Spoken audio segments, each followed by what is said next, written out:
May hapon mga kaigsunan, lugabi sabat!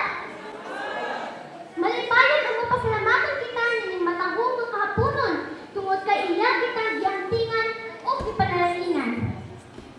Physical, mental, emotional, o spiritual needs. Aniya kita karon sa balay alampuanan aron sa pagsimba o pagdayeg kaniya nga akong buhing Dios.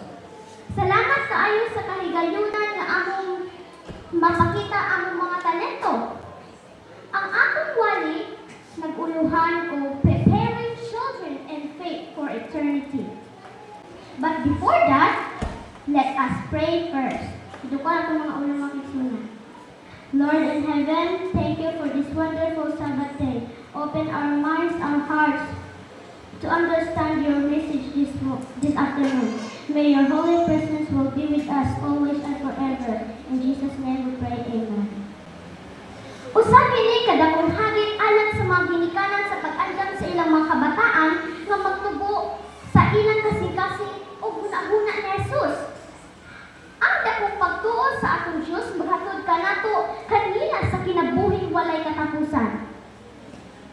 Atong mabasa sa Deuteronomy 6:4-9 nag-ingon, hinumdumi katawhan sa Israel, ang Ginoo o ang Ginoo lamang maoy atong Diyos. Higugmaa ang Ginoo nga inyong Diyos sa tibuok ninyong kasing-kasing, kalag o kusog. Ayon ninyo kini kalimti, kining mga balaod nga gihatag ko kaninyo karon. Itudlo kini kanunay sa inyong mga kabataan. Hisgutin kini kung anaa kamo sa inyong mga balay o kung magpanang kamo o sa dayon nga inyong matulog o sa pagmata ninyo sa buntag. Ibukos kini sa inyong bukton ingon nga ilhanan o ibutang ingon nga timaan diha sa inyong agtang. Isulat kini diha sa haligi sa putahan sa inyong balay o diha sa inyong mga gangaan.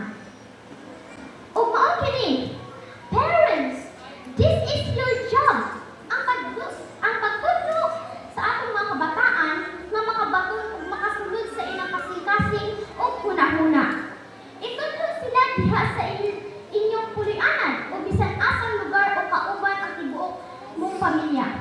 Read the Bible and pray together.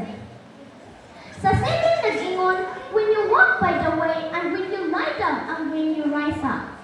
Hisguti siya o ang iyang mga creation o ang iyang mga pulong o karakter na ma-apply sa tagsa-tagsa natong kinabuhi. Aron ang tanan magkinabuhi o magtuo sa Diyos bisan dili nato siya makita. Pangutana, how much time do you spend preparing them for eternity? Ngano kinahanglan man tang mugastog daghang mga salapi o oras sa kalibutanong mga butang apan gamay ra ang oras sa pagtuon sa pulong sa Dios. Nasayod ba mo nga kung wala kami maandam ug natudloan sa among panimalay, posible nga mawad-an kami og paglaom sa pag-atubang niining mangitngit nga kalibutan. Tungod kay ang mga kabataan karon nagapadayon nga exposed sa lain-laing mga butang o activities nga makapahilayo sa Dios. Kung inyo nabantayan ang panahon karon, is coming so much harder and faster than before. Normal na iandam kami sa mga importanteng butang. Yes! Educate us sa pag-eskwela sa mga activities sa school, academic o uban pa. Aron makakuha og mas maayong trabaho sa umaalabot. Samtang na kinabuhi ini kalibutana. Pero kining tanan temporary lamang diri sa kalibutan. And one day, your children will stand before God. Ang mga kabataan karon nag-atubang na sa lain-laing atake sa kaaway nga sukway sa biblical values. And your children are already facing now. Dan ang tamo sa usa ka mubo ka sugayanon. Adunay usa ka pamilya. Ang magtiayon adunay usa ka anak o sila usa ka negosyante. Adunay yayahay o hamugaway nga pagkinabuhi. Ang ilang anak ilan lang gitugyan sa ilang katabang tungod sa kabisi sa ilang trabaho. Nagdako ang ilang anak nga layo sa ilang presensya o pag-atiman ug miapil kini sa pag-uban sa mga barkada. Gabiin na kaayong makauli. Inom diri, inom dito. Sugal diri, sugal dito.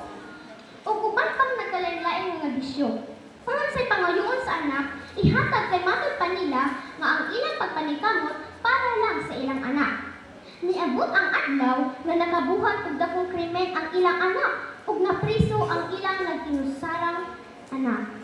Kinsay mabasol? Ang anak ba or ang ginikanan? Kamo nasayod nga ang ginikanan usa ka pinilian sa Dios. Anaa ang pagsakripisyo apan dili lang sa material nga butang, kung dili sa sakripisyo sa pagtudlo, pag-andam o paghatag nila panahon alang sa kaluwasan.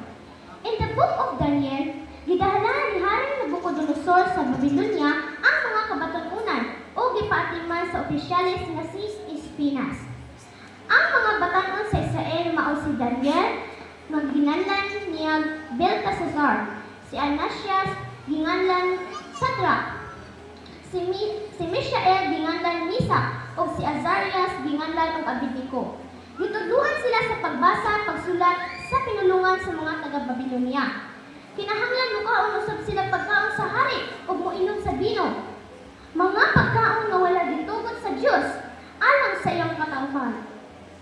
Mga tumong sa hari mao ang re-education.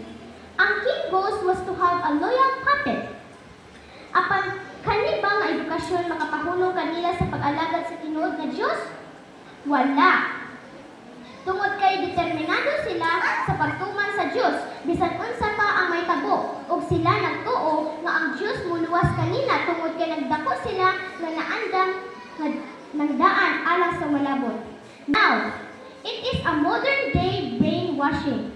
Adunay daghang mga butang nga nakapasanaag karon tungod kay mao kini nga ang nahistro sa ilang hunahuna. Una, atheism. Pagluid, pagduha-duha, o kulang sa pagtuo sa Ginoo. Ikaduha, evolusyon. Sukwahi nga pagtulunan nga ang tao gikan sa unggoy ug ila kining gitudlo sa mga kabataan. Ikatulo, materialism.